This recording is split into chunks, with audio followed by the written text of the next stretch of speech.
എല്ലാവർക്കും നമസ്കാരം.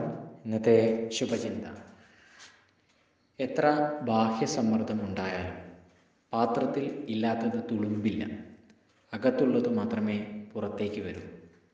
പുറമേ സംഭവിക്കുന്നവയെല്ലാം ചില കാരണങ്ങൾ മാത്രമാണ്. യോജ്യമായ കാരണങ്ങൾക്കായി തക്കം പാർത്തിരിക്കുന്ന ചേതോവികാരങ്ങളെ വെള്ളവും വളവും കൊടുത്ത് നമ്മൾ വളർത്തുന്നുണ്ട്.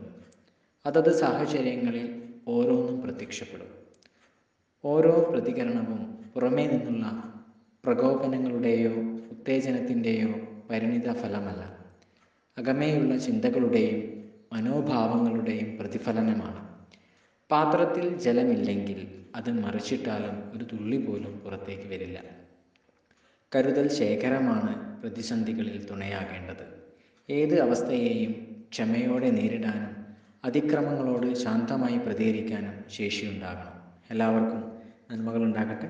എല്ലാവർക്കും ജീവിത വിജയം ഉണ്ടാകട്ടെ. നന്ദി, നമസ്കാരം.